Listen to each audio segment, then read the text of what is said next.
ये video special करके सारे लड़कों के लिए है, ठीक है। कि देखो, किसी का भी ज़्यादा टेंशन मत लो। आप में से बहुत सारे लोग बहुत ज़्यादा टेंशन लेते हैं, फ़िक्र करते हैं। लेकिन मैं कहता हूँ कि जो लड़कियाँ होती हैं, ख़ास करके अगर आपकी वाइफ हो, आपकी बहन हो या आपकी माँ हो, कोई भी लड़की या औरत होती है, वो अगर बीमार होती है ना, तो उसका मेन रीज़न उसकी खुद की गलती होती है। और टेंशन किसको होता है? मर्द को होता है। जैसे अगर आप अपनी माँ को बोलोगे कि ऐसा मत करना, वैसा मत करना, ऐसे तुम बीमार हो जाओगे, नहीं मानेगी, वही काम करेगी। समझ रहे हो? बहुत सारे लोग कहते हैं, अपनी बहन को कहते हैं यहाँ मत जाना, ये मत करना, वो मत करना, इससे तुम्हें तबीयत ख़राब होगी। या कोई भी चीज़ के लिए मना करते, नहीं समझती है, लापरवाही से रहती है। तो समझाना बेकार है। मेरे ख्याल से लड़कियों औरतों को समझाना बेकार है, समझना बेहतर है।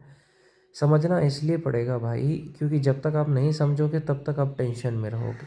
आप सोचोगे कि यार बीमार हो गई, अब तुम टेंशन में हो, तुम्हें किसी काम में मन नहीं लग रहा है, क्योंकि तुम दिल से जुड़े हो उससे।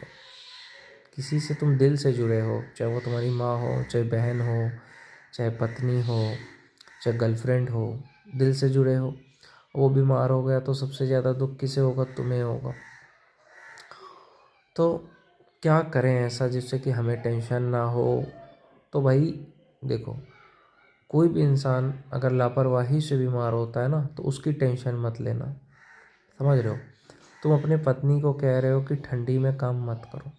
तुम अपने पत्नी से कह रहे हो कि ठंडी में बाहर मत जाओ। तुम अपने पत्नी से कह रहे हो कि कान में स्कार्फ लगाओ, कान में ठंडी चला जाता है, स्कार्फ लगाओ, बाहर मत जाओ। फिर भी वो मान नहीं रही है, वही सब कर रही है। तो उसको समझा करके क्या फ़ायदा है? कोई फ़ायदा नहीं है। तो फिर अगर वो बीमार पड़े तो टेंशन किस बात का? हाँ, अगर अचानक कोई बीमार पड़ता है तो ध्यान रखना है। लेकिन अगर कोई जानबूझ करके अपना ध्यान नहीं रखता है, उसको बुखार हो जाता है, चक्कर आ जाता है, जानबूझ करके, लापरवाही से। तुमने से 100 बार कहा कि घर का काम मत करो, तुमने 100 बार कहा कि ये मत करो, कान में स्कार्फ पहनो, लेकिन नहीं माना। ये तुम्हारी माँ हो चाहे बहन हो, कोई भी लापरवाही से अगर बीमार होता है, चाहे आपके बच्चे ही क्यों ना हो, तो उसका ध्यान बिल्कुल मत रखो। उसको जो हालत है उसका जिम्मेदार वो है, आप नहीं हो। समझ गए? क्योंकि आपका काम था समझाना। वो नहीं समझा तो उसके शरीर को कष्ट होगा।